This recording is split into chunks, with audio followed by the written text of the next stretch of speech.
오늘 하루도 하나님의 사랑과 은혜가 충만하시길 축복합니다. 말씀 시작하기 전에 좋아요 버튼을 눌러주시고 구독도 부탁드립니다. 그리고 댓글로 여러분의 기도 제목을 나눠주세요. 함께 기도하겠습니다. 왜 우리는 혼자 애쓸까요? 왜 하나님께 맡기지 못할까요? 왜 기도하면서도 불안할까요? 왜 믿는다고 하면서도 내 힘으로 해결하려 할까요? 하나님 맡깁니다 라고 말하면서도 왜 놓지 못할까요? 밤새 걱정하고 아침에 또 걱정하고 하루 종일 마음이 무거운 이유가 뭘까요? 정말 하나님을 믿는 걸까요? 아니면 내 능력을 믿는 걸까요? 오늘 이 모든 왜에 대한 답을 성경에서 찾아보겠습니다. 여러분, 솔직히 고백해 보세요. 지금 혼자 짊어지고 있는 짐이 있으신가요? 자녀 문제인가요? 경제 문제인가요? 건강 문제인가요? 관계 문제인가요?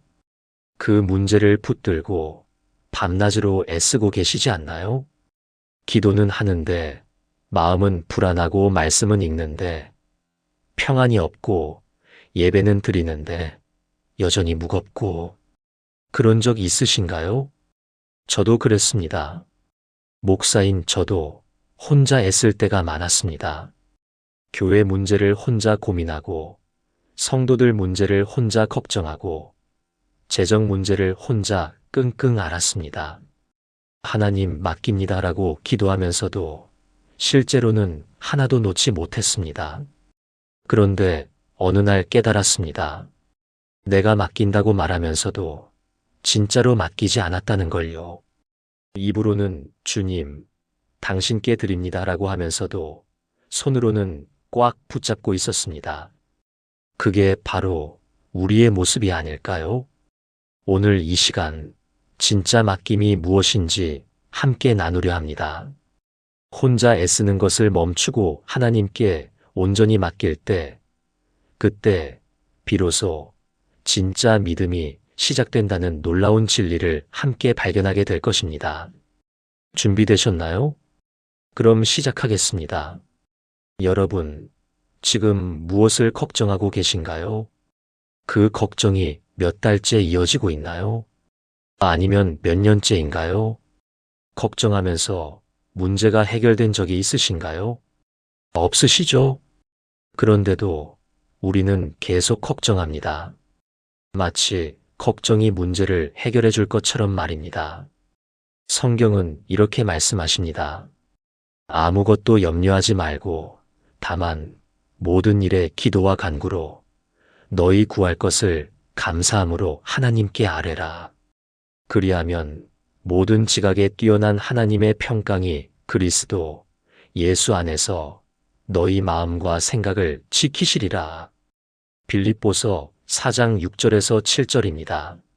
아무것도 염려하지 말라고 하셨습니다. 아무것도요. 자녀 문제도, 경제 문제도, 건강 문제도, 관계 문제도요. 대신 무엇을 하라고 하셨나요?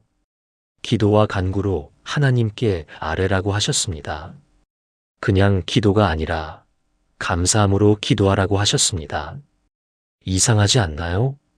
아직 문제가 해결되지도 않았는데 어떻게 감사할 수 있나요? 바로 여기에 비밀이 있습니다. 감사는 문제 해결의 결과가 아니라 믿음의 표현입니다.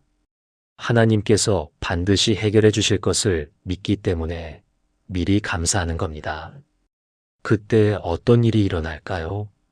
모든 지각에 뛰어난 하나님의 평강이 우리 마음과 생각을 지켜주신다고 약속하셨습니다. 지각에 뛰어나다는 말은 이해할 수 없다는 뜻입니다. 문제는 그대로인데 평안해지는 겁니다. 상황은 변하지 않았는데 마음이 변하는 겁니다. 이게 바로 하나님께 맡기는 기도입니다. 부산에 사시는 이순자 권사님 이야기를 들려드리겠습니다.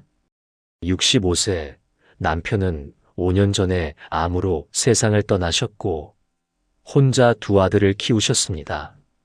큰아들은 사업 실패로 빚더미에 앉았고, 작은 아들은 실직 후 1년째 취업이 안 되고 있었습니다. 이 권사님은 매일 새벽 4시에 일어나 기도했습니다. 하나님, 큰아들 빚 갚게 해주세요. 작은 아들 취업시켜주세요. 그런데 기도하면 할수록 마음이 더 무겁고 불안했습니다. 왜 그랬을까요? 기도는 했지만 걱정은 내려놓지 않았기 때문입니다. 기도 후에도 계속 큰아들 빚 걱정, 작은 아들 취업 걱정을 했습니다. 그러던 어느 날 새벽 기도회에서 빌립보서 4장 6절 말씀을 들었습니다. 아무것도 염려하지 말고. 그 순간 깨달았습니다. 내가 기도는 했지만 맡기지 않았구나. 하나님께 아뢰었지만 여전히 내가 붙잡고 있었구나. 그날부터 기도가 바뀌었습니다. 하나님, 큰아들 문제 당신께 맡깁니다. 작은 아들 문제도 당신께 맡깁니다. 저는 이제 걱정하지 않겠습니다. 감사합니다. 신기한 일이 일어났습니다. 상황은 하나도 변하지 않았는데 마음에 평안이 왔습니다. 큰아들 빚은 그대로인데 불안하지 않았습니다. 작은 아들은 여전히 집에 있는데 초조하지 않았습니다. 3개월 후 큰아들이 친구의 도움으로 사업을 다시 시작했고, 작은 아들은 좋은 직장을 구했습니다. 이 권사님은 고백합니다. 하나님께서 제 걱정을 기다리신 게 아니라 제 믿음을 기다리셨어요. 여러분, 지금 무엇을 걱정하고 계신가요? 그 걱정을 오늘 하나님께 내려놓으세요. 기도로 아뢰고 감사함으로 맡기세요. 그러면 여러분도 모든 지각에 뛰어난 평강을 경험하게 될 것입니다. 우리가 혼자 애쓰는 가장 큰 이유가 뭘까요? 통제하고 싶어서입니다. 내가 컨트롤하고 싶은 겁니다. 내 계획대로, 내 생각대로, 내 방법대로 되길 원합니다. 그래서 하나님께 맡긴다고 하면서도 실제로는 내가 주도권을 쥐고 있습니다. 하나님을 조력자로 쓰는 겁니다. 내가 감독이고 하나님은 보조 역할이 되는 거죠. 이게 진짜 맡김일까요? 아닙니다. 진짜 맡김은 통제를 포기하는 겁니다. 주도권을 하나님께 넘겨드리는 겁니다. 잠언 3장 5절에서 6절 말씀을 보세요. 너는 마음을 다하여 여호와를 신뢰하고 내 명철을 의지하지 말라. 너는 범사에 그를 인정하라. 그리하면 내 길을 지도하시리라. 마음을 다하여 여호와를 신뢰하라고 하셨습니다. 그런데 그 다음에 뭐라고 하셨나요? 내 명철을 의지하지 말라고 하셨습니다. 명철은 내 지혜, 내 생각, 내 판단을 말합니다. 우리는 하나님을 신뢰한다고 하면서도 실제로는 내 명철을 의지합니다. 내 생각이 맞다고, 내 방법이 최선이라고, 내 계획이 옳다고 믿습니다. 그래서 하나님께 기도하면서도 내 방법대로 하려고 합니다. 하나님께 맡긴다고 하면서도 내가 통제하려고 합니다. 이게 문제입니다. 범사에 그를 인정하라고 하셨습니다. 범사는 모든 일을 말합니다. 큰 일만이 아니라 작은 일도, 중요한 일만이 아니라 사소한 일도, 영적인 일만이 아니라 세상적인 일도요. 그를 인정한다는 건 하나님이 주인이심을 인정하는 겁니다. 하나님이 감독이시고 내가 배우임을 인정하는 겁니다. 하나님이 운전하시고 내가 조수석에 앉는 겁니다. 그럴 때 어떤 일이 일어날까요? 내 길을 지도하시리라고 약속하셨습니다. 지도한다는 건 인도한다는 뜻입니다.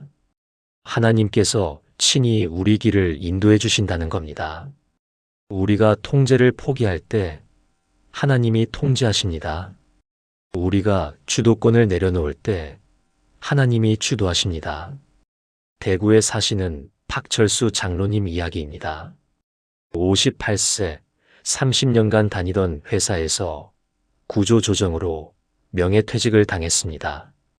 퇴직금으로 치킨집을 차렸습니다. 철저히 계획하고 준비했습니다. 입지 분석하고 인테리어 업체 알아보고 메뉴 개발하고 모든 게 내 계획대로 진행됐습니다. 오픈 전날 밤 기도했습니다. 하나님, 사업 잘 되게 해주세요. 그런데 오픈하자마자 문제가 생겼습니다. 바로 옆에 대형 프랜차이즈 치킨집이 들어온 겁니다. 손님이 확 줄었습니다. 박 장로님은 더 열심히 일했습니다. 새벽부터 밤늦게까지 쉬는 날 없이 가게를 지켰습니다. 하지만 적자는 계속됐습니다. 6개월 후 더 이상 버틸 수 없는 지경에 이르렀습니다. 그날 밤 가게의 문을 닫고 앉아서 울었습니다. 하나님, 왜 이러십니까? 제가 뭘 잘못했습니까? 그때 마음속에 음성이 들렸습니다. 내가 나를 믿었느냐? 내 계획을 믿었느냐? 충격이었습니다. 맞습니다. 하나님께 기도는 했지만 모든 걸 내 계획대로 진행했습니다. 하나님 뜻을 구하지 않았습니다. 하나님께 맡기지 않았습니다. 그날부터 기도가 바뀌었습니다. 하나님, 이제부터 모든 걸 당신께 맡기겠습니다. 제 계획이 아닌 당신의 계획을 따르겠습니다. 치킨집을 접어야 한다면 접겠습니다. 제 뜻대로 마시고 당신 뜻대로 하소서. 신기하게도 마음에 평안이 왔습니다. 그리고 놀라운 일이 일어났습니다.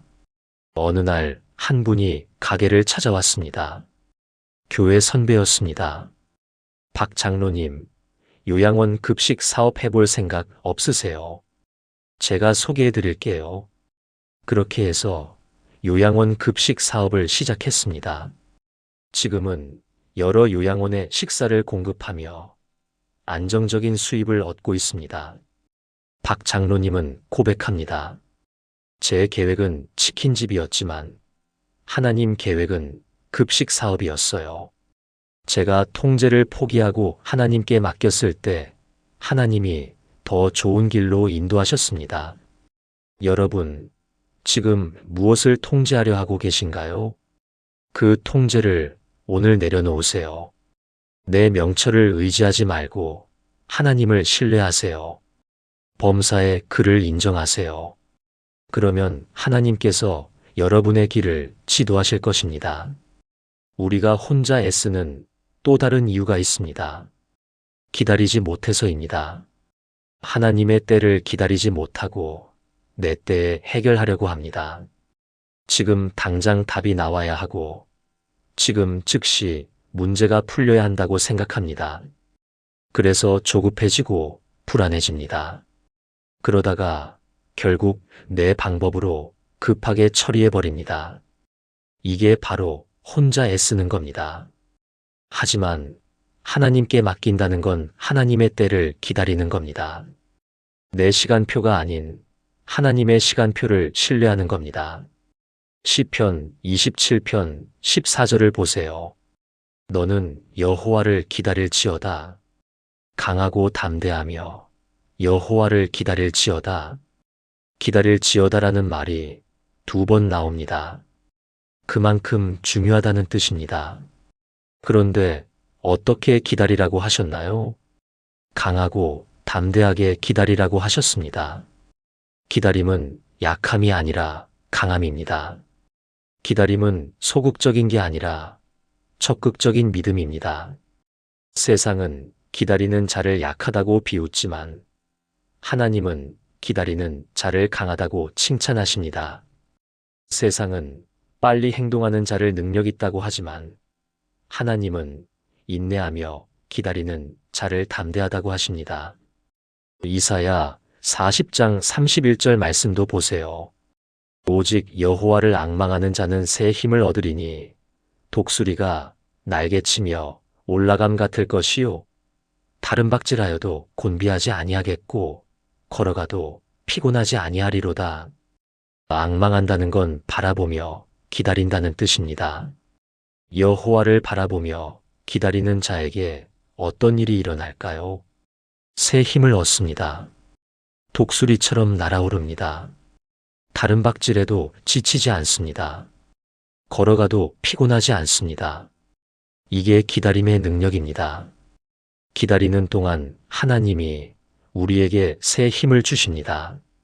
기다리는 동안 하나님이 상황을 정리하십니다. 기다리는 동안 하나님이 길을 예비하십니다. 서울에 사시는 정미경 집사님 이야기입니다.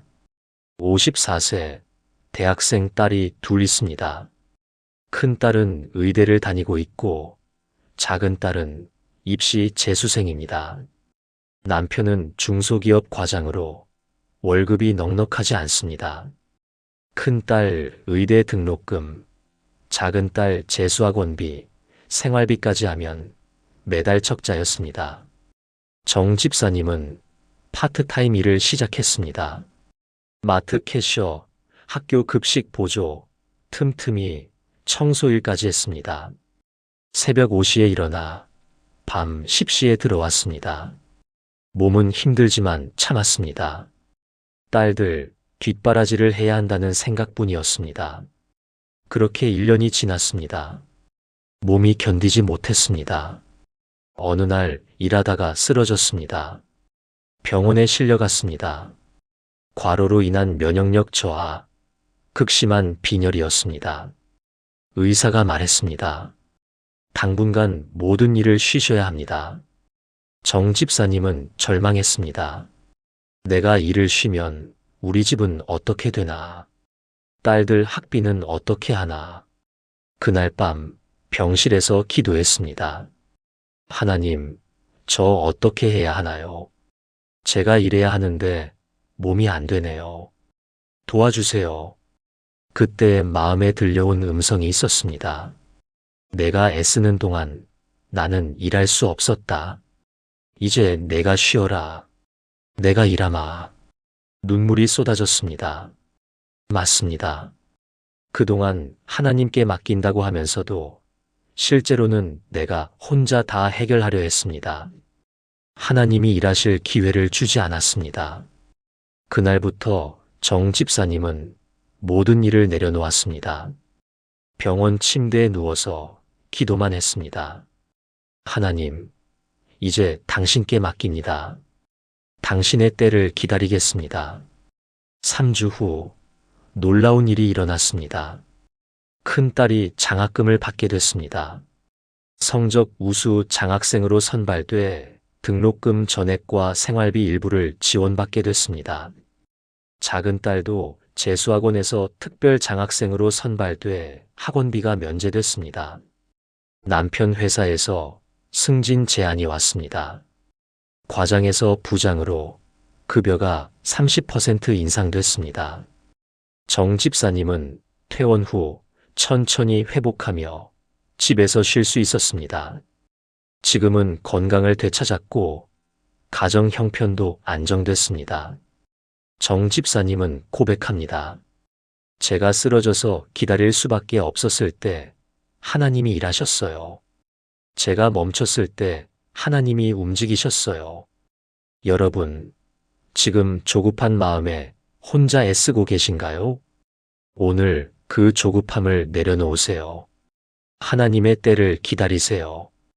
강하고 담대하게 기다리세요.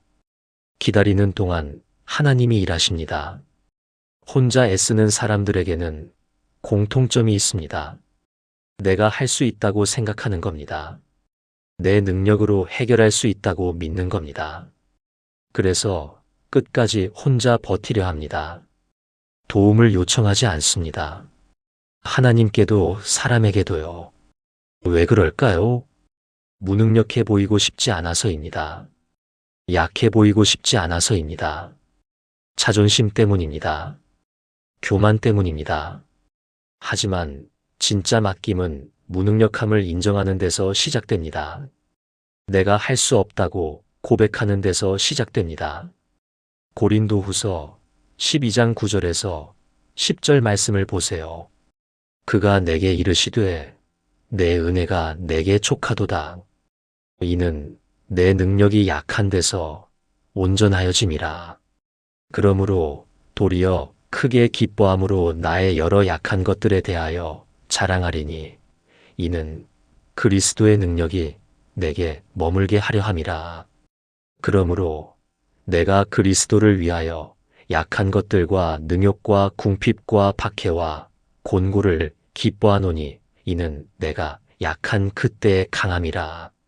놀라운 말씀입니다.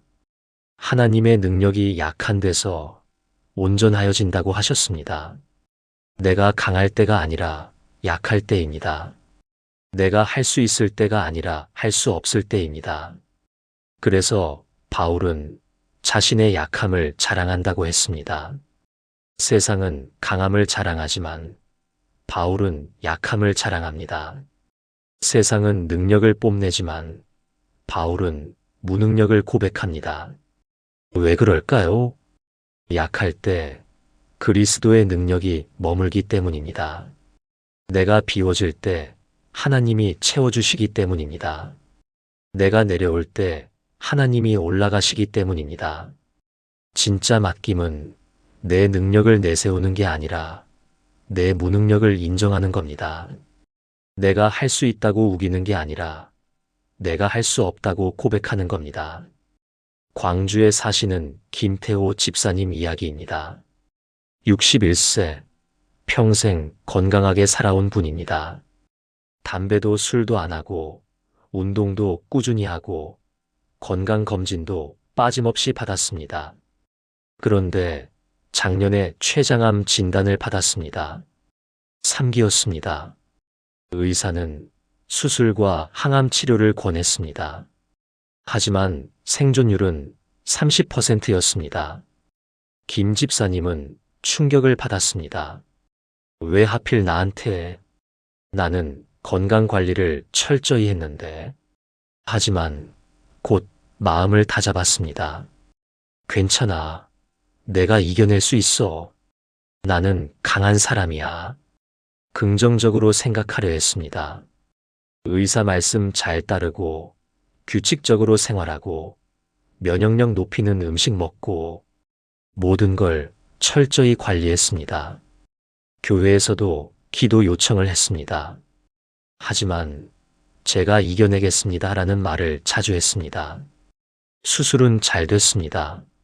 하지만 항암 치료가 시작되면서 문제가 생겼습니다. 부작용이 심했습니다. 구토, 탈모, 극심한 피로, 먹지도 못하고 걷지도 못하게 됐습니다. 체중이 15kg이 빠졌습니다. 거울을 보니 해골 같은 모습이었습니다. 그때야 깨달았습니다.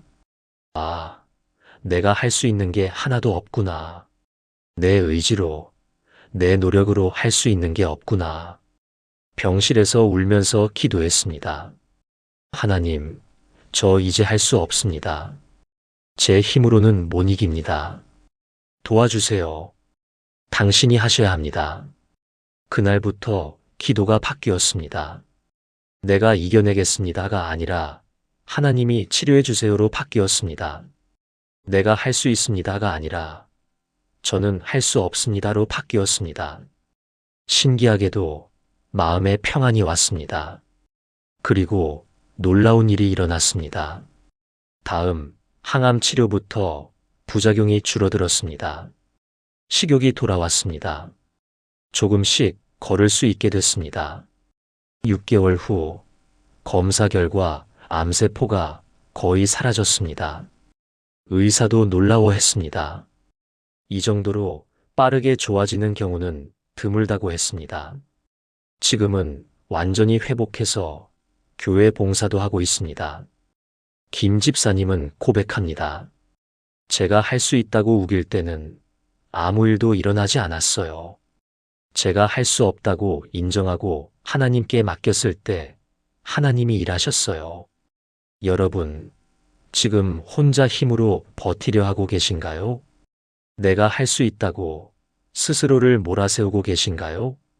오늘 그 자존심을 내려놓으세요. 내가 할 수 없다고 고백하세요. 그 무능력함을 인정하세요. 그때 하나님의 능력이 여러분에게 머물 것입니다. 우리는 늘 서두릅니다. 빨리 답이 나오길 원합니다. 빨리 문제가 해결되길 바랍니다. 그래서 하나님께 기도하면서도 시간표를 제시합니다. 이번 주까지요, 이번 달까지요, 올해 안에요. 마치 하나님께 마감 시간을 알려드리는 것처럼 말입니다. 하지만 하나님의 시간표는 우리 시간표와 다릅니다.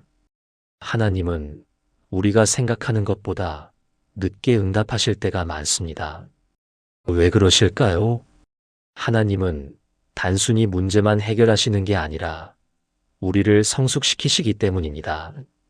우리의 믿음을 자라게 하시기 때문입니다. 전도서 3장 11절을 보세요. 하나님이 모든 것을 지으시되 때를 따라 아름답게 하셨고 또 사람들에게는 영혼을 사모하는 마음을 주셨느니라. 그러나 하나님이 하시는 일의 시종을 사람으로 능히 깨달을 수 없게 하셨도다. 하나님은 모든 것을 때를 따라 아름답게 하신다고 하셨습니다. 때를 따라라는 말이 중요합니다. 하나님의 때가 있다는 뜻입니다. 우리 때가 아니라 하나님의 때입니다. 그때에 아름답게 하신다고 하셨습니다.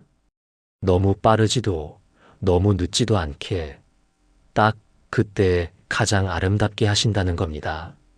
그런데 우리는 하나님이 하시는 일의 시종을 깨달을 수 없다고 하셨습니다. 왜 이렇게 늦으시는지, 왜 이 방법을 쓰시는지 우리는 알 수 없습니다. 하지만 알 수 없어도 신뢰해야 합니다. 하나님의 시간표를 신뢰해야 합니다. 하나님의 방법을 신뢰해야 합니다. 그게 진짜 맡김입니다. 인천에 사시는 최영애 권사님 이야기입니다. 68세 남편과 사별하고 혼자 세 자녀를 키웠습니다. 큰딸은 결혼해서 캐나다에 살고 아들은 서울에서 직장 다니고 막내딸은 집에서 함께 살았습니다. 그런데 막내딸이 40세가 넘도록 결혼을 못하고 있었습니다. 최 권사님은 매일 기도했습니다. 하나님, 막내 시집 좀 보내주세요. 올해 안에 좋은 사람 만나게 해주세요. 1년이 지나도 아무 일도 일어나지 않았습니다. 다음 해에도 기도했습니다. 하나님, 올해는 꼭 이루어주세요. 또 1년이 지났습니다. 그렇게 5년이 흘렀습니다. 최 권사님은 조급해졌습니다. 교회 권사님들이 선 볼 사람을 소개해주면 막내를 억지로 보냈습니다. 결혼정보회사에도 등록했습니다. 소개팅 앱도 깔아줬습니다. 혼자서 온갖 방법을 다 동원했습니다. 하지만 번번이 실패했습니다. 막내딸은 스트레스를 받았습니다. 엄마, 그만해요. 저 이제 결혼 안 할래요. 최 권사님은 절망했습니다. 어느 날 새벽 기도회에서 전도서 3장 11절 말씀을 들었습니다. 하나님이 모든 것을 지으시되 때를 따라 아름답게 하셨고 그 순간 깨달았습니다. 아, 내가 내 시간표를 하나님께 강요하고 있었구나. 내가 생각하는 때에 이루어지길 바라고 있었구나. 하나님의 때를 신뢰하지 않고 내 때를 고집하고 있었구나. 그날부터 기도가 바뀌었습니다. 하나님, 올해 안에가 아니라 하나님의 때에 이루어지게 해주세요. 제가 조급해했습니다. 이제 당신의 시간표를 신뢰합니다. 마음이 편해졌습니다. 막내딸을 재촉하지 않았습니다. 선보라고 강요하지 않았습니다. 그냥 기도하며 기다렸습니다. 2년 후 놀라운 일이 일어났습니다. 막내딸이 교회 선교 프로그램에 참여했다가 좋은 분을 만났습니다. 같은 프로그램에 참여한 남자 집사님이었습니다.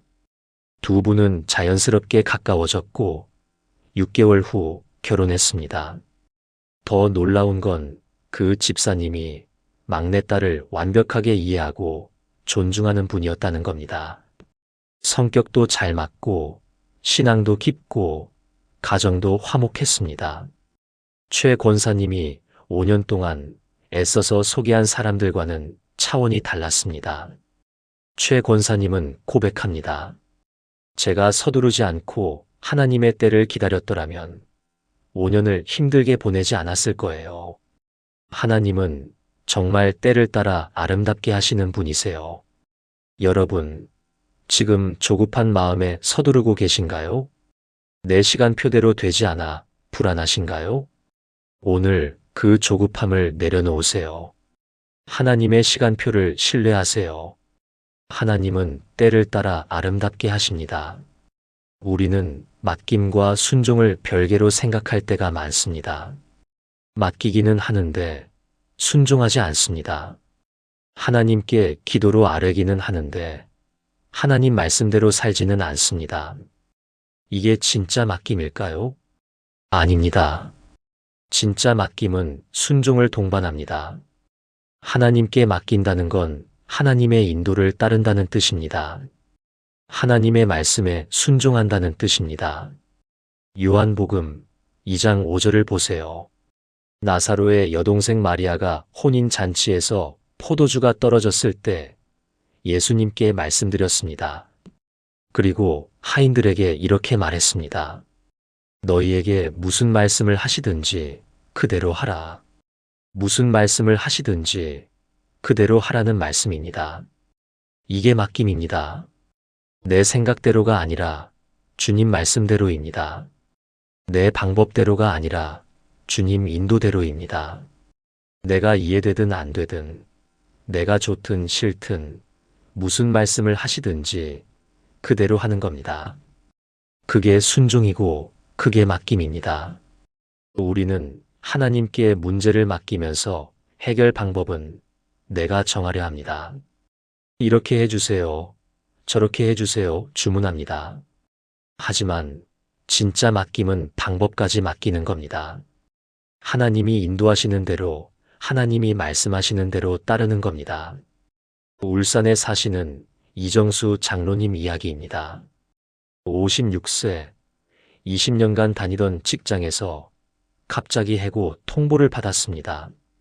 부당 해고였습니다. 회사 사정 때문에 구조조정을 하면서 이 장로님을 명단에 포함시킨 겁니다.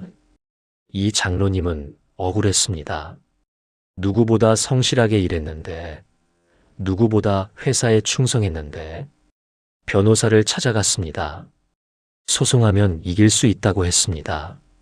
복직도 가능하고 위자료도 받을 수 있다고 했습니다. 이 장로님은 소송 준비를 시작했습니다. 그런데 기도하는 중에 마음이 불편했습니다.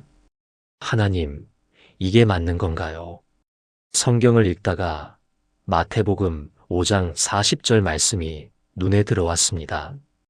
또 너를 고발하여 속옷을 가지고자 하는 자에게 겉옷까지도 가지게 하며. 충격이었습니다. 예수님은 빼앗기는 것도 모자라 더 주라고 하셨습니다.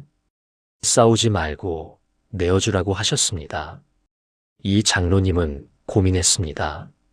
하나님, 정말 소송하지 말라는 말씀이세요. 이건 부당한 일인데요. 하지만 마음속 평안이 사라졌습니다. 기도하면 할수록 소송을 진행하면 안 될 것 같았습니다.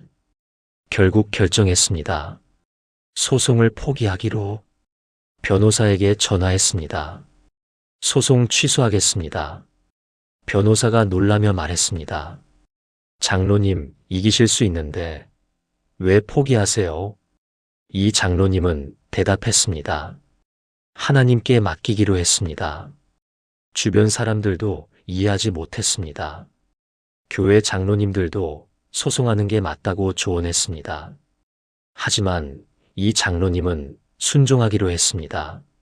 하나님 말씀에 순종하고 하나님께 맡기기로 했습니다. 퇴직금만 받고 조용히 회사를 나왔습니다. 그 후 6개월간 취업이 안 됐습니다. 56세에 새 직장을 구하기가 쉽지 않았습니다. 하지만 불평하지 않았습니다. 하나님께 맡겼으니 하나님이 책임지실 거라고 믿었습니다. 8개월째 되던 어느 날 전화가 왔습니다. 이전 회사 동료였습니다. 장로님, 우리 회사에서 장로님을 찾습니다. 임원으로 오실 생각 없으세요?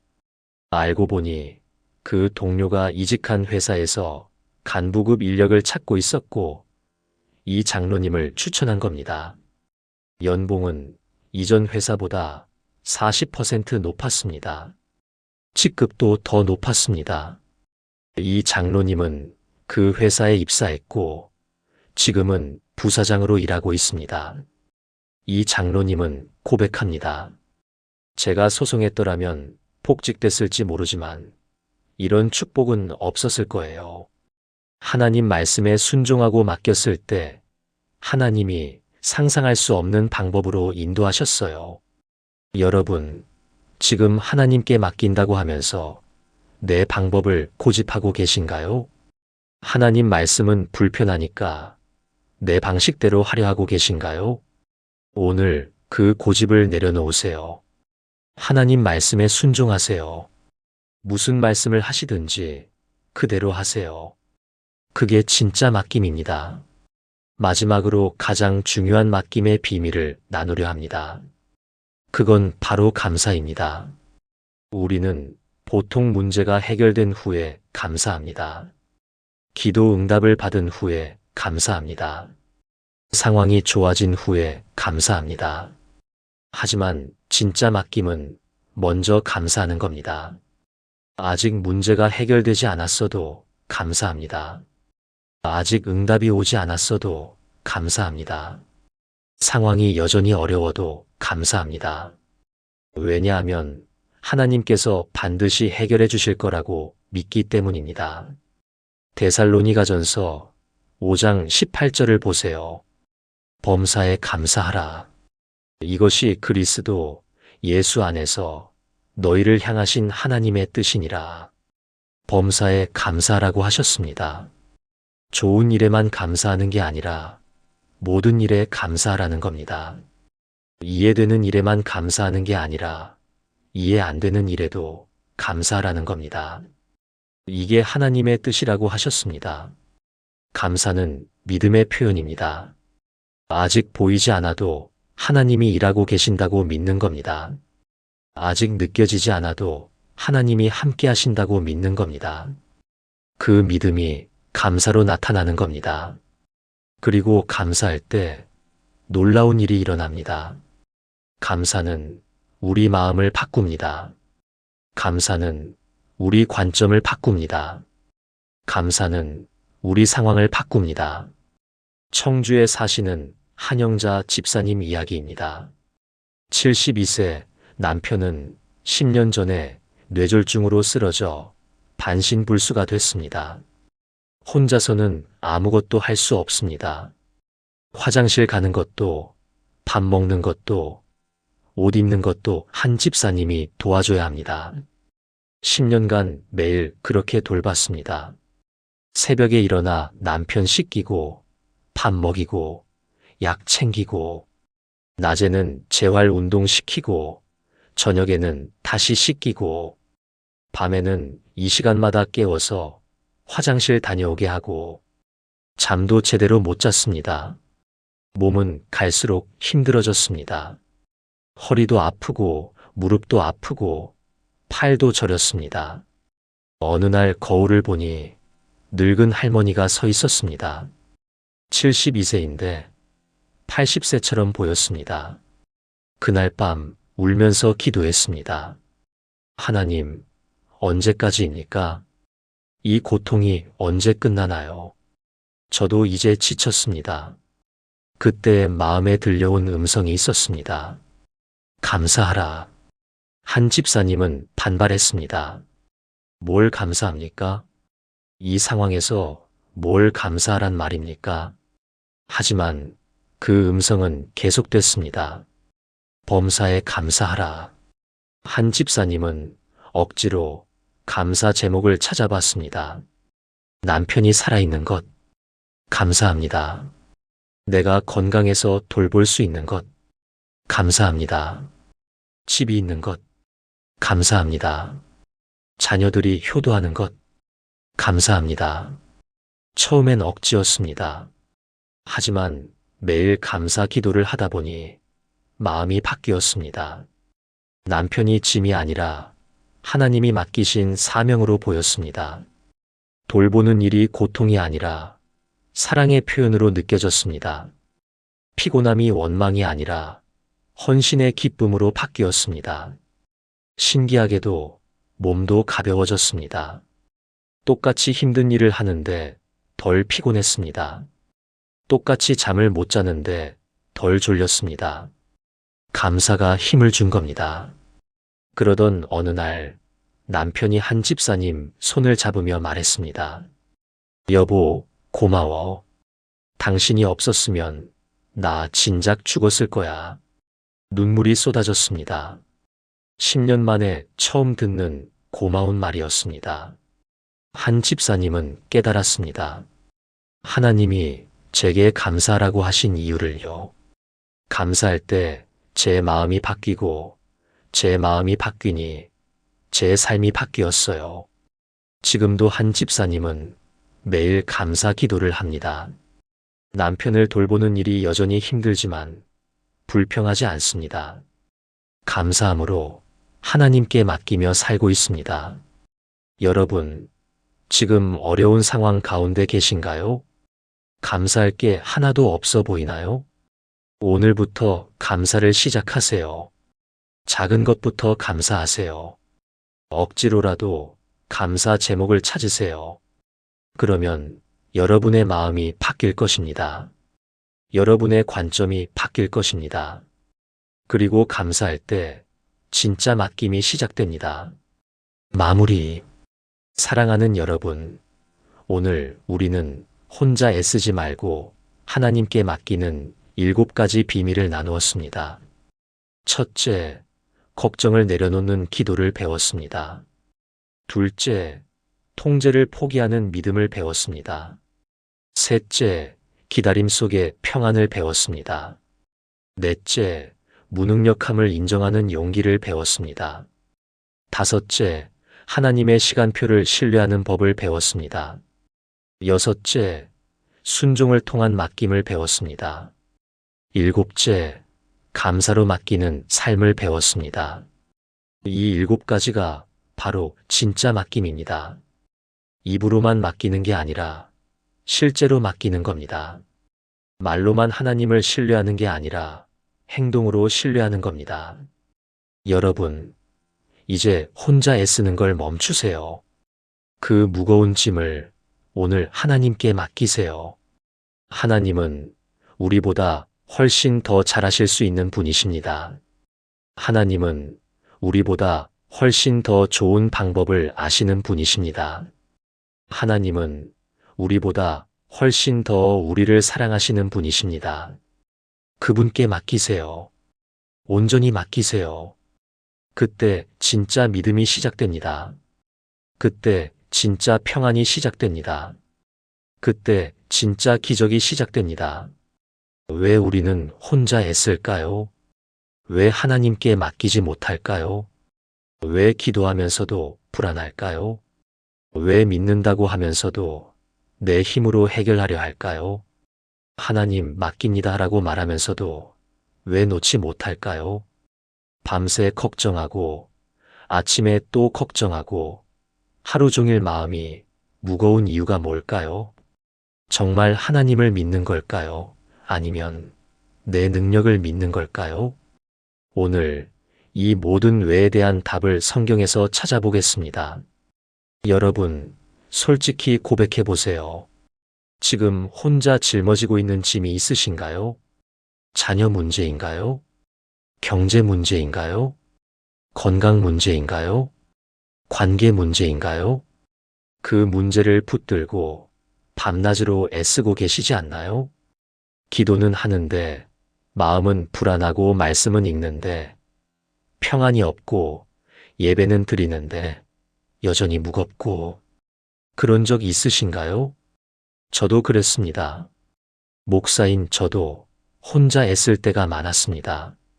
교회 문제를 혼자 고민하고 성도들 문제를 혼자 걱정하고 재정 문제를 혼자 끙끙 앓았습니다. 하나님 맡깁니다라고 기도하면서도 실제로는 하나도 놓지 못했습니다. 그런데 어느 날 깨달았습니다. 내가 맡긴다고 말하면서도 진짜로 맡기지 않았다는 걸요. 입으로는 주님, 당신께 드립니다라고 하면서도 손으로는 꽉 붙잡고 있었습니다. 그게 바로 우리의 모습이 아닐까요? 오늘 이 시간 진짜 맡김이 무엇인지 함께 나누려 합니다. 혼자 애쓰는 것을 멈추고 하나님께 온전히 맡길 때, 그때 비로소 진짜 믿음이 시작된다는 놀라운 진리를 함께 발견하게 될 것입니다. 준비되셨나요? 그럼 시작하겠습니다. 여러분, 지금 무엇을 걱정하고 계신가요? 그 걱정이 몇 달째 이어지고 있나요? 아니면 몇 년째인가요? 걱정하면서 문제가 해결된 적이 있으신가요? 없으시죠? 그런데도 우리는 계속 걱정합니다. 마치 걱정이 문제를 해결해 줄 것처럼 말입니다. 성경은 이렇게 말씀하십니다. 아무것도 염려하지 말고 다만 모든 일에 기도와 간구로 너희 구할 것을 감사함으로 하나님께 아뢰라. 그리하면 모든 지각에 뛰어난 하나님의 평강이 그리스도 예수 안에서 너희 마음과 생각을 지키시리라. 빌립보서 4장 6절에서 7절입니다. 아무것도 염려하지 말라고 하셨습니다. 아무것도요. 자녀 문제도, 경제 문제도, 건강 문제도, 관계 문제도요. 대신 무엇을 하라고 하셨나요? 기도와 간구로 하나님께 아뢰라고 하셨습니다. 그냥 기도가 아니라 감사함으로 기도하라고 하셨습니다. 이상하지 않나요? 아직 문제가 해결되지도 않았는데 어떻게 감사할 수 있나요? 바로 여기에 비밀이 있습니다. 감사는 문제 해결의 결과가 아니라 믿음의 표현입니다. 하나님께서 반드시 해결해 주실 것을 믿기 때문에 미리 감사하는 겁니다. 그때 어떤 일이 일어날까요? 모든 지각에 뛰어난 하나님의 평강이 우리 마음과 생각을 지켜주신다고 약속하셨습니다. 지각에 뛰어나다는 말은 이해할 수 없다는 뜻입니다. 문제는 그대로인데 평안해지는 겁니다. 상황은 변하지 않았는데 마음이 변하는 겁니다. 이게 바로 하나님께 맡기는 기도입니다. 부산에 사시는 이순자 권사님 이야기를 들려드리겠습니다. 65세 남편은 5년 전에 암으로 세상을 떠나셨고 혼자 두 아들을 키우셨습니다. 큰아들은 사업 실패로 빚더미에 앉았고 작은 아들은 실직 후 1년째 취업이 안 되고 있었습니다. 이 권사님은 매일 새벽 4시에 일어나 기도했습니다. 하나님, 큰아들 빚 갚게 해주세요. 작은 아들 취업시켜 주세요. 그런데 기도하면 할수록 마음이 더 무겁고 불안했습니다. 왜 그랬을까요? 기도는 했지만 걱정은 내려놓지 않았기 때문입니다. 기도 후에도 계속 큰아들 빚 걱정, 작은아들 취업 걱정을 했습니다. 그러던 어느 날 새벽 기도회에서 빌립보서 4장 6절 말씀을 들었습니다. 아무것도 염려하지 말고. 그 순간 깨달았습니다. 내가 기도는 했지만 맡기지 않았구나. 하나님께 아뢰었지만 여전히 내가 붙잡고 있었구나. 그날부터 기도가 바뀌었습니다. 하나님, 큰아들 문제 당신께 맡깁니다. 작은아들 문제도 당신께 맡깁니다. 저는 이제 걱정하지 않겠습니다. 감사합니다. 신기한 일이 일어났습니다. 상황은 하나도 변하지 않았는데 마음에 평안이 왔습니다. 큰아들 빚은 그대로인데 불안하지 않았습니다. 작은 아들은 여전히 집에 있는데 초조하지 않았습니다. 3개월 후 큰아들이 친구의 도움으로 사업을 다시 시작했고 작은 아들은 좋은 직장을 구했습니다. 이 권사님은 고백합니다. 하나님께서 제 걱정을 기다리신 게 아니라 제 믿음을 기다리셨어요. 여러분, 지금 무엇을 걱정하고 계신가요? 그 걱정을 오늘 하나님께 내려놓으세요. 기도로 아뢰고 감사함으로 맡기세요.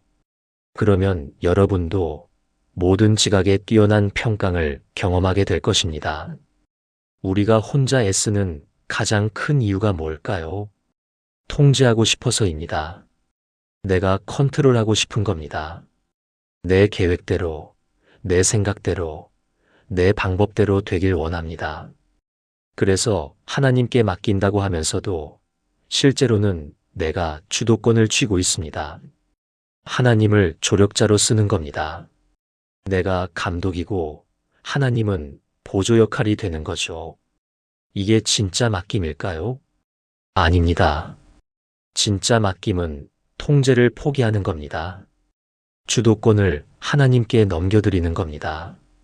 잠언 3장 5절에서 6절 말씀을 보세요. 너는 마음을 다하여 여호와를 신뢰하고 내 명철을 의지하지 말라. 너는 범사에 그를 인정하라. 그리하면 내 길을 지도하시리라. 마음을 다하여 여호와를 신뢰하라고 하셨습니다. 그런데 그 다음에 뭐라고 하셨나요? 내 명철을 의지하지 말라고 하셨습니다.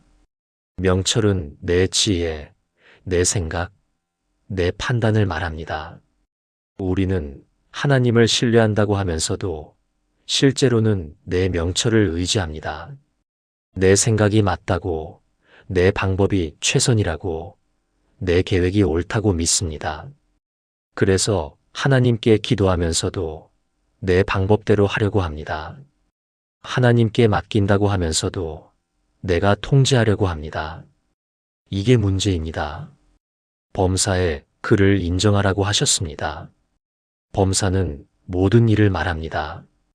큰 일만이 아니라 작은 일도, 중요한 일만이 아니라 사소한 일도, 영적인 일만이 아니라 세상적인 일도요. 그를 인정한다는 건 하나님이 주인이심을 인정하는 겁니다. 하나님이 감독이시고 내가 배우임을 인정하는 겁니다. 하나님이 운전하시고 내가 조수석에 앉는 겁니다. 그럴 때 어떤 일이 일어날까요? 내 길을 지도하시리라고 약속하셨습니다. 지도한다는 건 인도한다는 뜻입니다. 하나님께서 친히 우리 길을 인도해 주신다는 겁니다. 우리가 통제를 포기할 때 하나님이 통제하십니다. 우리가 주도권을 내려놓을 때 하나님이 주도하십니다. 대구에 사시는 박철수 장로님 이야기입니다. 58세, 30년간 다니던 회사에서 구조조정으로 명예퇴직을 당했습니다. 퇴직금으로 치킨집을 차렸습니다. 철저히 계획하고 준비했습니다. 입지 분석하고 인테리어 업체 알아보고 메뉴 개발하고 모든 게 내 계획대로 진행됐습니다. 오픈 전날 밤 기도했습니다. 하나님, 사업 잘 되게 해주세요. 그런데 오픈하자마자 문제가 생겼습니다. 바로 옆에 대형 프랜차이즈 치킨집이 들어온 겁니다. 손님이 확 줄었습니다. 박 장로님은 더 열심히 일했습니다. 새벽부터 밤늦게까지 쉬는 날 없이 가게를 지켰습니다. 하지만 적자는 계속됐습니다. 6개월 후 더 이상 버틸 수 없는 지경에 이르렀습니다. 그날 밤 가게 문을 닫고 앉아서 울었습니다. 하나님, 왜 이러십니까? 제가 뭘 잘못했습니까? 그때 마음속에 음성이 들렸습니다. 내가 나를 믿었느냐? 내 계획을 믿었느냐? 충격이었습니다. 맞습니다. 하나님께 기도는 했지만 모든 걸 내 계획대로 진행했습니다. 하나님 뜻을 구하지 않았습니다. 하나님께 맡기지 않았습니다. 그날부터 기도가 바뀌었습니다. 하나님, 이제부터 모든 걸 당신께 맡기겠습니다. 제 계획이 아닌 당신의 계획을 따르겠습니다. 치킨집을 접어야 한다면 접겠습니다. 제 뜻대로 마시고 당신 뜻대로 하소서.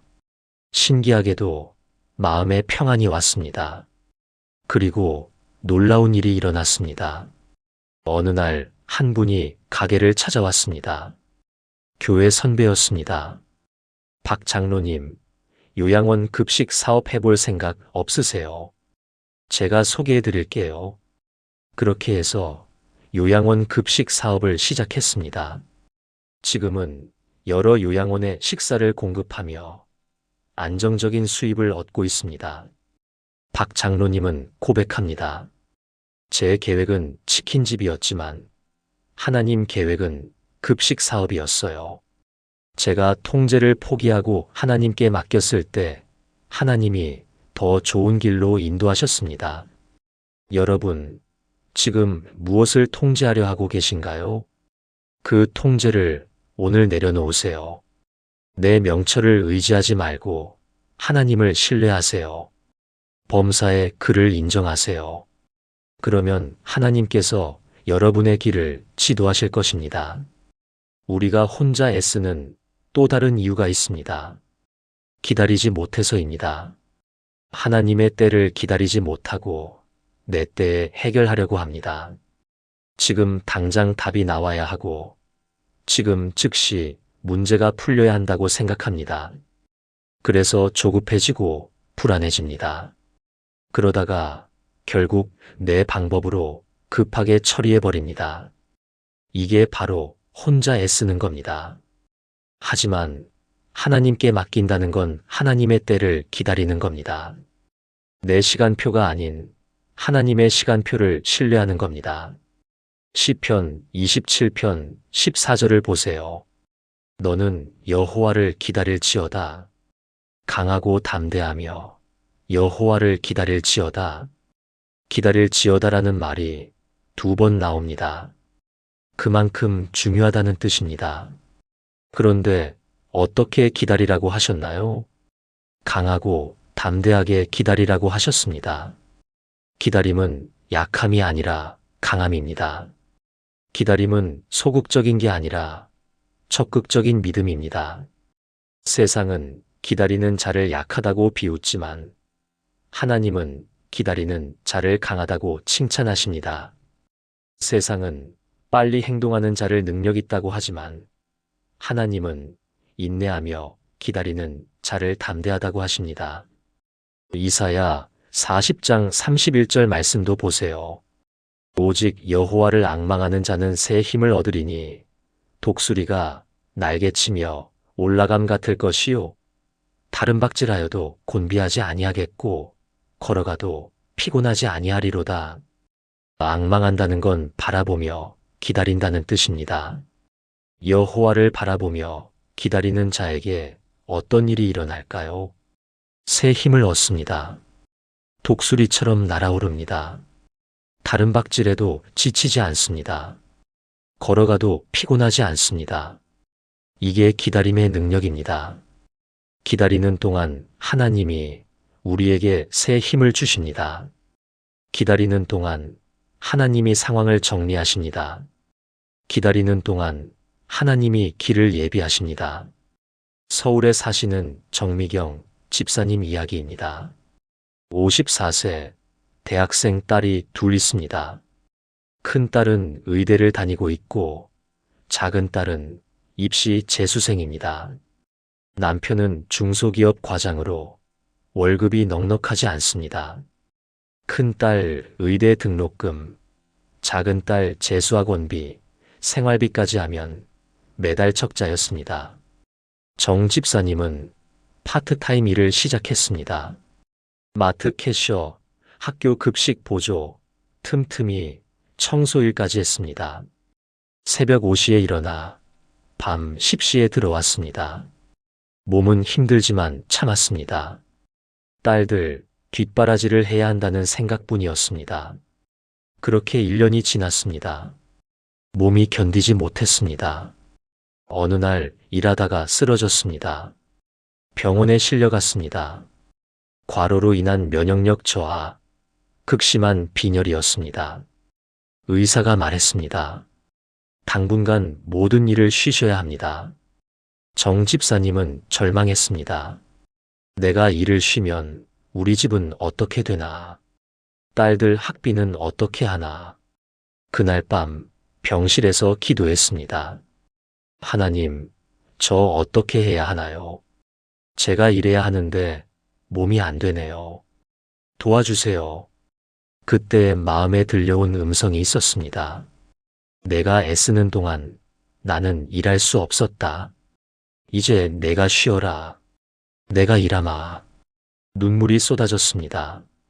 맞습니다. 그동안 하나님께 맡긴다고 하면서도 실제로는 내가 혼자 다 해결하려 했습니다. 하나님이 일하실 기회를 주지 않았습니다. 그날부터 정 집사님은 모든 일을 내려놓았습니다. 병원 침대에 누워서 기도만 했습니다. 하나님, 이제 당신께 맡깁니다. 당신의 때를 기다리겠습니다. 3주 후 놀라운 일이 일어났습니다. 큰딸이 장학금을 받게 됐습니다. 성적 우수 장학생으로 선발돼 등록금 전액과 생활비 일부를 지원받게 됐습니다. 작은 딸도 재수학원에서 특별 장학생으로 선발돼 학원비가 면제됐습니다. 남편 회사에서 승진 제안이 왔습니다. 과장에서 부장으로 급여가 30% 인상됐습니다. 정 집사님은 퇴원 후 천천히 회복하며 집에서 쉴 수 있었습니다. 지금은 건강을 되찾았고 가정 형편도 안정됐습니다. 정 집사님은 고백합니다. 제가 쓰러져서 기다릴 수밖에 없었을 때 하나님이 일하셨어요. 제가 멈췄을 때 하나님이 움직이셨어요. 여러분, 지금 조급한 마음에 혼자 애쓰고 계신가요? 오늘 그 조급함을 내려놓으세요. 하나님의 때를 기다리세요. 강하고 담대하게 기다리세요. 기다리는 동안 하나님이 일하십니다. 혼자 애쓰는 사람들에게는 공통점이 있습니다. 내가 할 수 있다고 생각하는 겁니다. 내 능력으로 해결할 수 있다고 믿는 겁니다. 그래서 끝까지 혼자 버티려 합니다. 도움을 요청하지 않습니다. 하나님께도 사람에게도요. 왜 그럴까요? 무능력해 보이고 싶지 않아서입니다. 약해 보이고 싶지 않아서입니다. 자존심 때문입니다. 교만 때문입니다. 하지만 진짜 맡김은 무능력함을 인정하는 데서 시작됩니다. 내가 할 수 없다고 고백하는 데서 시작됩니다. 고린도후서 12장 9절에서 10절 말씀을 보세요. 그가 내게 이르시되 내 은혜가 내게 족하도다. 이는 내 능력이 약한 데서 온전하여짐이라. 그러므로 도리어 크게 기뻐함으로 나의 여러 약한 것들에 대하여 자랑하리니 이는 그리스도의 능력이 내게 머물게 하려 함이라. 그러므로 내가 그리스도를 위하여 약한 것들과 능욕과 궁핍과 박해와 곤고를 기뻐하노니 이는 내가 약한 그때의 강함이라. 놀라운 말씀입니다. 하나님의 능력이 약한 데서 온전하여진다고 하셨습니다. 내가 강할 때가 아니라 약할 때입니다. 내가 할 수 있을 때가 아니라 할 수 없을 때입니다. 그래서 바울은 자신의 약함을 자랑한다고 했습니다. 세상은 강함을 자랑하지만 바울은 약함을 자랑합니다. 세상은 능력을 뽐내지만 바울은 무능력을 고백합니다. 왜 그럴까요? 약할 때 그리스도의 능력이 머물기 때문입니다. 내가 비워질 때 하나님이 채워주시기 때문입니다. 내가 내려올 때 하나님이 올라가시기 때문입니다. 진짜 맡김은 내 능력을 내세우는 게 아니라 내 무능력을 인정하는 겁니다. 내가 할 수 있다고 우기는 게 아니라 내가 할 수 없다고 고백하는 겁니다. 광주에 사시는 김태호 집사님 이야기입니다. 61세, 평생 건강하게 살아온 분입니다. 담배도 술도 안 하고 운동도 꾸준히 하고 건강검진도 빠짐없이 받았습니다. 그런데 작년에 췌장암 진단을 받았습니다. 3기였습니다. 의사는 수술과 항암 치료를 권했습니다. 하지만 생존율은 30%였습니다. 김 집사님은 충격을 받았습니다. 왜 하필 나한테? 나는 건강관리를 철저히 했는데. 하지만 곧 마음을 다잡았습니다. 괜찮아. 내가 이겨낼 수 있어. 나는 강한 사람이야. 긍정적으로 생각하려 했습니다. 의사 말씀 잘 따르고 규칙적으로 생활하고 면역력 높이는 음식 먹고 모든 걸 철저히 관리했습니다. 교회에서도 기도 요청을 했습니다. 하지만 제가 이겨내겠습니다 라는 말을 자주 했습니다. 수술은 잘 됐습니다. 하지만 항암 치료가 시작되면서 문제가 생겼습니다. 부작용이 심했습니다. 구토, 탈모, 극심한 피로, 먹지도 못하고 걷지도 못하게 됐습니다.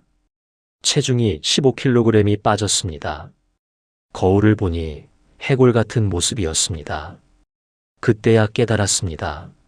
아, 내가 할 수 있는 게 하나도 없구나. 내 의지로, 내 노력으로 할 수 있는 게 없구나. 병실에서 울면서 기도했습니다. 하나님, 저 이제 할 수 없습니다. 제 힘으로는 못 이깁니다. 도와주세요. 당신이 하셔야 합니다. 그날부터 기도가 바뀌었습니다. 내가 이겨내겠습니다가 아니라 하나님이 치료해 주세요로 바뀌었습니다. 내가 할 수 있습니다가 아니라 저는 할 수 없습니다로 바뀌었습니다. 신기하게도 마음에 평안이 왔습니다. 그리고 놀라운 일이 일어났습니다. 다음 항암 치료부터 부작용이 줄어들었습니다. 식욕이 돌아왔습니다. 조금씩 걸을 수 있게 됐습니다. 6개월 후 검사 결과 암세포가 거의 사라졌습니다. 의사도 놀라워했습니다. 이 정도로 빠르게 좋아지는 경우는 드물다고 했습니다. 지금은 완전히 회복해서 교회 봉사도 하고 있습니다. 김 집사님은 고백합니다. 제가 할 수 있다고 우길 때는 아무 일도 일어나지 않았어요. 제가 할 수 없다고 인정하고 하나님께 맡겼을 때 하나님이 일하셨어요. 여러분, 지금 혼자 힘으로 버티려 하고 계신가요? 내가 할 수 있다고 스스로를 몰아세우고 계신가요? 오늘 그 자존심을 내려놓으세요. 내가 할 수 없다고 고백하세요. 그 무능력함을 인정하세요. 그때 하나님의 능력이 여러분에게 머물 것입니다. 우리는 늘 서두릅니다. 빨리 답이 나오길 원합니다. 빨리 문제가 해결되길 바랍니다. 그래서 하나님께 기도하면서도 시간표를 제시합니다. 이번 주까지요, 이번 달까지요, 올해 안에요. 마치 하나님께 마감 시간을 알려드리는 것처럼 말입니다. 하지만 하나님의 시간표는 우리 시간표와 다릅니다. 하나님은 우리가 생각하는 것보다 늦게 응답하실 때가 많습니다. 왜 그러실까요? 하나님은 단순히 문제만 해결하시는 게 아니라 우리를 성숙시키시기 때문입니다. 우리의 믿음을 자라게 하시기 때문입니다. 전도서 3장 11절을 보세요. 하나님이 모든 것을 지으시되 때를 따라 아름답게 하셨고 또 사람들에게는 영혼을 사모하는 마음을 주셨느니라. 그러나 하나님이 하시는 일의 시종을 사람으로 능히 깨달을 수 없게 하셨도다. 하나님은 모든 것을 때를 따라 아름답게 하신다고 하셨습니다. 때를 따라라는 말이 중요합니다. 하나님의 때가 있다는 뜻입니다. 우리 때가 아니라 하나님의 때입니다. 그 때에 아름답게 하신다고 하셨습니다. 너무 빠르지도 너무 늦지도 않게 딱 그때에 가장 아름답게 하신다는 겁니다. 그런데 우리는 하나님이 하시는 일의 시종을 깨달을 수 없다고 하셨습니다. 왜 이렇게 늦으시는지, 왜 이 방법을 쓰시는지 우리는 알 수 없습니다. 하지만 알 수 없어도 신뢰해야 합니다. 하나님의 시간표를 신뢰해야 합니다. 하나님의 방법을 신뢰해야 합니다. 그게 진짜 맡김입니다. 인천에 사시는 최영애 권사님 이야기입니다. 68세 남편과 사별하고 혼자 세 자녀를 키웠습니다. 큰딸은 결혼해서 캐나다에 살고 아들은 서울에서 직장 다니고 막내딸은 집에서 함께 살았습니다. 그런데 막내딸이 40세가 넘도록 결혼을 못하고 있었습니다. 최 권사님은 매일 기도했습니다. 하나님, 막내 시집 좀 보내주세요. 올해 안에 좋은 사람 만나게 해주세요. 1년이 지나도 아무 일도 일어나지 않았습니다. 다음 해에도 기도했습니다. 하나님, 올해는 꼭 이루어주세요. 또 1년이 지났습니다. 그렇게 5년이 흘렀습니다. 최 권사님은 조급해졌습니다. 교회 권사님들이 선 볼 사람을 소개해주면 막내를 억지로 보냈습니다. 결혼정보회사에도 등록했습니다. 소개팅 앱도 깔아줬습니다. 혼자서 온갖 방법을 다 동원했습니다. 하지만 번번이 실패했습니다. 막내딸은 스트레스를 받았습니다. 엄마, 그만해요. 저 이제 결혼 안 할래요. 최 권사님은 절망했습니다. 어느 날 새벽 기도회에서 전도서 3장 11절 말씀을 들었습니다. 하나님이 모든 것을 지으시되 때를 따라 아름답게 하셨고 그 순간 깨달았습니다. 아, 내가 내 시간표를 하나님께 강요하고 있었구나. 내가 생각하는 때에 이루어지길 바라고 있었구나. 하나님의 때를 신뢰하지 않고 내 때를 고집하고 있었구나. 그날부터 기도가 바뀌었습니다. 하나님, 올해 아내가 아니라 하나님의 때에 이루어지게 해주세요. 제가 조급해했습니다. 이제 당신의 시간표를 신뢰합니다. 마음이 편해졌습니다. 막내딸을 재촉하지 않았습니다. 선보라고 강요하지 않았습니다. 그냥 기도하며 기다렸습니다. 2년 후 놀라운 일이 일어났습니다. 막내딸이 교회 선교 프로그램에 참여했다가 좋은 분을 만났습니다. 같은 프로그램에 참여한 남자 집사님이었습니다. 두 분은 자연스럽게 가까워졌고 6개월 후 결혼했습니다.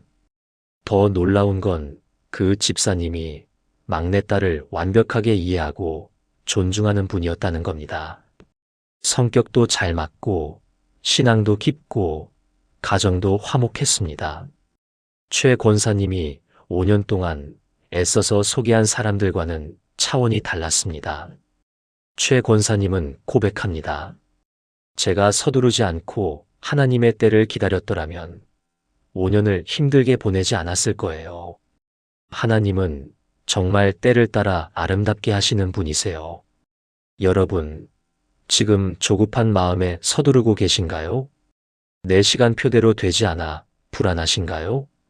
오늘 그 조급함을 내려놓으세요. 하나님의 시간표를 신뢰하세요. 하나님은 때를 따라 아름답게 하십니다. 우리는 맡김과 순종을 별개로 생각할 때가 많습니다. 맡기기는 하는데 순종하지 않습니다. 하나님께 기도로 아뢰기는 하는데 하나님 말씀대로 살지는 않습니다. 이게 진짜 맡김일까요? 아닙니다. 진짜 맡김은 순종을 동반합니다. 하나님께 맡긴다는 건 하나님의 인도를 따른다는 뜻입니다. 하나님의 말씀에 순종한다는 뜻입니다. 요한복음 2장 5절을 보세요. 나사로의 여동생 마리아가 혼인 잔치에서 포도주가 떨어졌을 때 예수님께 말씀드렸습니다. 그리고 하인들에게 이렇게 말했습니다. 너희에게 무슨 말씀을 하시든지 그대로 하라. 무슨 말씀을 하시든지 그대로 하라는 말씀입니다. 이게 맡김입니다. 내 생각대로가 아니라 주님 말씀대로입니다. 내 방법대로가 아니라 주님 인도대로입니다. 내가 이해되든 안 되든, 내가 좋든 싫든, 무슨 말씀을 하시든지 그대로 하는 겁니다. 그게 순종이고 그게 맡김입니다. 우리는 하나님께 문제를 맡기면서 해결 방법은 내가 정하려 합니다. 이렇게 해주세요. 저렇게 해주세요. 주문합니다.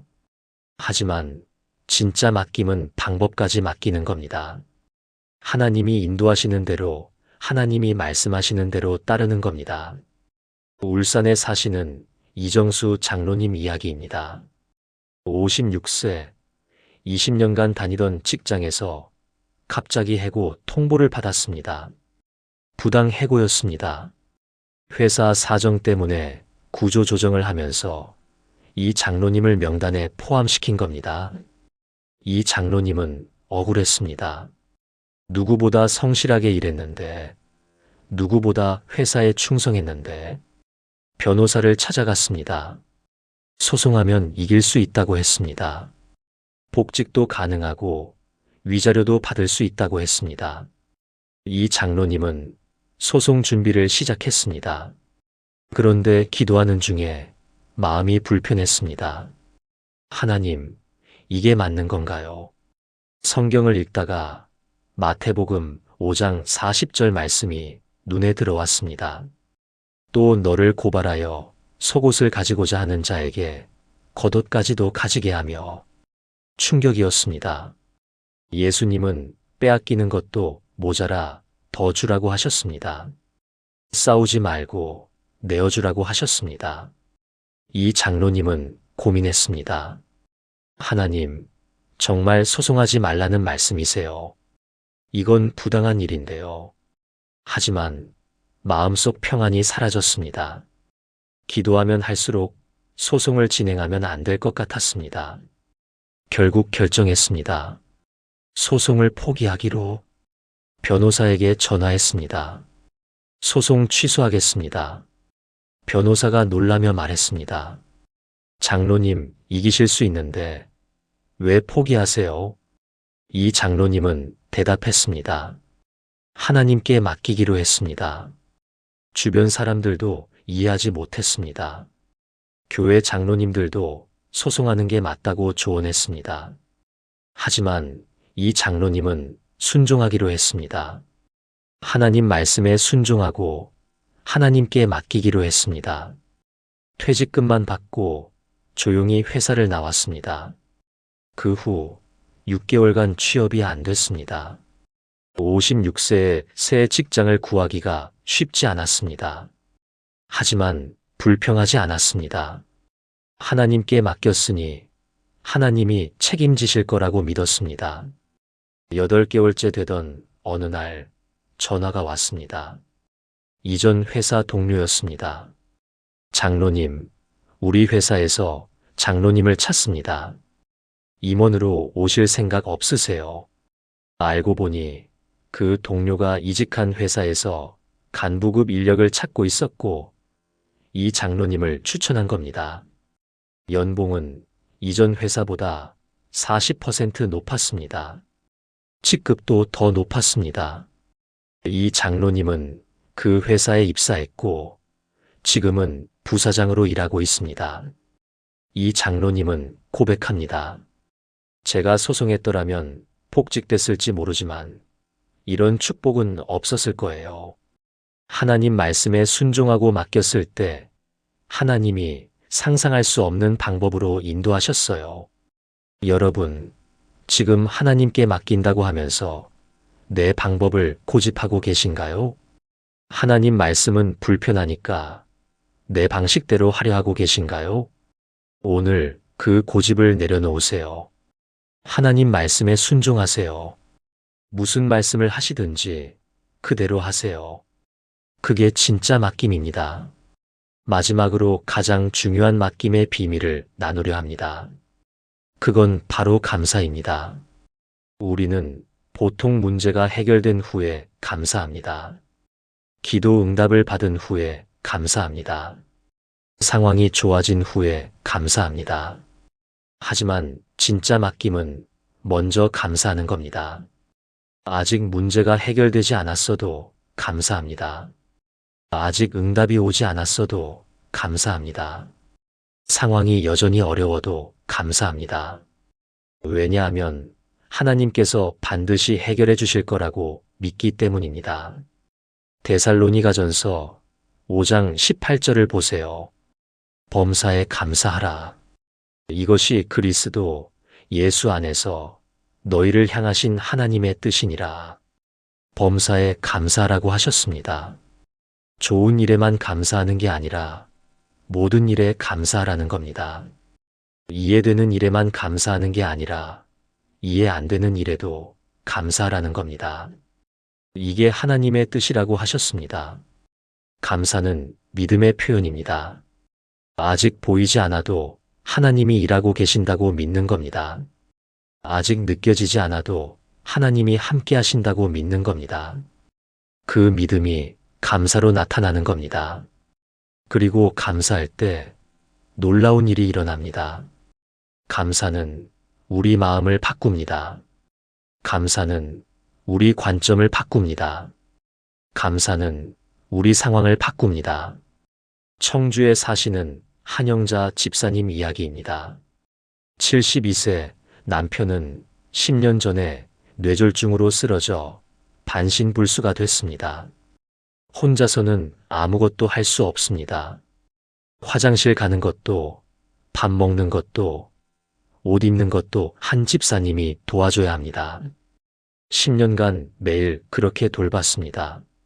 새벽에 일어나 남편 씻기고, 밥 먹이고, 약 챙기고, 낮에는 재활 운동 시키고, 저녁에는 다시 씻기고, 밤에는 이 시간마다 깨워서 화장실 다녀오게 하고, 잠도 제대로 못 잤습니다. 몸은 갈수록 힘들어졌습니다.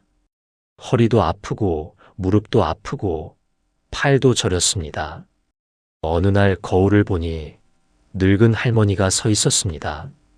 72세인데 80세처럼 보였습니다. 그날 밤 울면서 기도했습니다. 하나님, 언제까지입니까? 이 고통이 언제 끝나나요? 저도 이제 지쳤습니다. 그때 마음에 들려온 음성이 있었습니다. 감사하라. 한 집사님은 반발했습니다. 뭘 감사합니까? 이 상황에서 뭘 감사하란 말입니까? 하지만 그 음성은 계속됐습니다. 범사에 감사하라. 한 집사님은 억지로 감사 제목을 찾아봤습니다. 남편이 살아있는 것, 감사합니다. 내가 건강해서 돌볼 수 있는 것, 감사합니다. 집이 있는 것, 감사합니다. 자녀들이 효도하는 것, 감사합니다. 처음엔 억지였습니다. 하지만 매일 감사 기도를 하다 보니 마음이 바뀌었습니다. 남편이 짐이 아니라 하나님이 맡기신 사명으로 보였습니다. 돌보는 일이 고통이 아니라 사랑의 표현으로 느껴졌습니다. 피곤함이 원망이 아니라 헌신의 기쁨으로 바뀌었습니다. 신기하게도 몸도 가벼워졌습니다. 똑같이 힘든 일을 하는데 덜 피곤했습니다. 똑같이 잠을 못 자는데 덜 졸렸습니다. 감사가 힘을 준 겁니다. 그러던 어느 날 남편이 한 집사님 손을 잡으며 말했습니다. 여보, 고마워. 당신이 없었으면 나 진작 죽었을 거야. 눈물이 쏟아졌습니다. 10년 만에 처음 듣는 고마운 말이었습니다. 한 집사님은 깨달았습니다. 하나님이 제게 감사하라고 하신 이유를요. 감사할 때 제 마음이 바뀌고 제 마음이 바뀌니 제 삶이 바뀌었어요. 지금도 한 집사님은 매일 감사 기도를 합니다. 남편을 돌보는 일이 여전히 힘들지만 불평하지 않습니다. 감사함으로 하나님께 맡기며 살고 있습니다. 여러분, 지금 어려운 상황 가운데 계신가요? 감사할 게 하나도 없어 보이나요? 오늘부터 감사를 시작하세요. 작은 것부터 감사하세요. 억지로라도 감사 제목을 찾으세요. 그러면 여러분의 마음이 바뀔 것입니다. 여러분의 관점이 바뀔 것입니다. 그리고 감사할 때 진짜 맡김이 시작됩니다. 마무리. 사랑하는 여러분, 오늘 우리는 혼자 애쓰지 말고 하나님께 맡기는 7가지 비밀을 나누었습니다. 첫째, 걱정을 내려놓는 기도를 배웠습니다. 둘째, 통제를 포기하는 믿음을 배웠습니다. 셋째, 기다림 속에 평안을 배웠습니다. 넷째, 무능력함을 인정하는 용기를 배웠습니다. 다섯째, 하나님의 시간표를 신뢰하는 법을 배웠습니다. 여섯째, 순종을 통한 맡김을 배웠습니다. 일곱째, 감사로 맡기는 삶을 배웠습니다. 이 7가지가 바로 진짜 맡김입니다. 입으로만 맡기는 게 아니라 실제로 맡기는 겁니다. 말로만 하나님을 신뢰하는 게 아니라 행동으로 신뢰하는 겁니다. 여러분, 이제 혼자 애쓰는 걸 멈추세요. 그 무거운 짐을 오늘 하나님께 맡기세요. 하나님은 우리보다 훨씬 더 잘하실 수 있는 분이십니다. 하나님은 우리보다 훨씬 더 좋은 방법을 아시는 분이십니다. 하나님은 우리보다 훨씬 더 우리를 사랑하시는 분이십니다. 그분께 맡기세요. 온전히 맡기세요. 그때 진짜 믿음이 시작됩니다. 그때 진짜 평안이 시작됩니다. 그때 진짜 기적이 시작됩니다. 오늘 이 말씀이 여러분의 마음에 닿았다면 좋아요 버튼을 눌러주시고 댓글로 아멘이라고 고백해 주세요. 그리고 같은 고민을 하고 계신 분들에게 이 영상을 공유해 주세요. 더 많은 분들이 혼자 애쓰는 것을 멈추고 하나님께 맡기는 은혜를 누리길 소망합니다. 구독과 알림 설정도 부탁드립니다. 다음 영상에서 또 만나요. 여러분의 삶에 하나님의 평강과 은혜가 충만하길 기도합니다.